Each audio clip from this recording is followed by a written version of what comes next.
তৃণমূলের লড়াইয়ের এখন অন্যতম একটা নাম কুণাল ঘোষ। বিধানসভা নির্বাচনে বিপর্যয়ের পরও আগের মতোই সোচ্চার এই নেতা।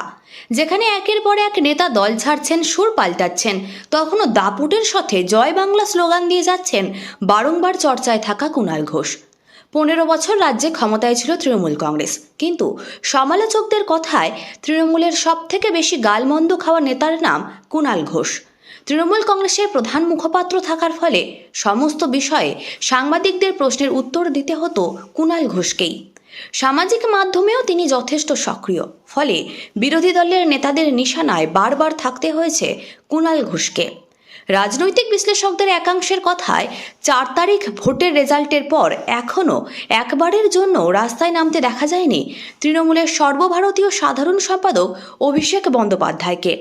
তৃণমূলের বহু সাংসদ নিজের এলাকায়ও বের হয়নি। অনেকেই জল মাপছেন, দল পরিবর্তনের জন্য সঠিক সময়ের অপেক্ষা করছেন। তরুণ নেতাদের অনেকেই ইতিমধ্যে বেসুরো সুর গাইতে শুরু করেছেন। তৃণমূলের ছাত্র যুব সংগঠনের নেতাদেরও রাস্তায় দেখা যাচ্ছে না। এমন দুর্দিনে সামাজিক মাধ্যম থেকে রাস্তার লড়াইয়ে দেখা যাচ্ছে কুণাল ঘোষকে।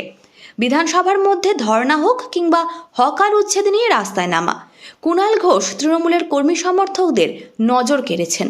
80 জন বিধায়ক থাকলেও অনেককেই যখন প্রায় খুঁজে পাওয়া যাচ্ছে না, তখন প্রথমবার বিধায়ক হয়েই বিরোধী রাজনীতির অন্যতম মুখ হয়ে উঠেছেন কুণাল। যদিও তৃণমূলের পরিষদীয় দলের কোনো পদে তাকে বসানো হয়নি, বিশেষ কোনো সাংগঠনিক দায়িত্বও নতুন করে দেওয়া হয়নি, তবুও তিনি যেভাবে বিরোধী রাজনীতিতে সক্রিয় ভূমিকা নিচ্ছেন তা বেশ তাৎপর্যপূর্ণ। আগামী দিনে মমতা বন্দ্যোপাধ্যায় কুণাল ঘোষকে তৃণমূলের বিশেষ কোনো পদে বসান কিনা, এখন সেদিকেই নজর তৃণমূল কর্মীদের একাংশের।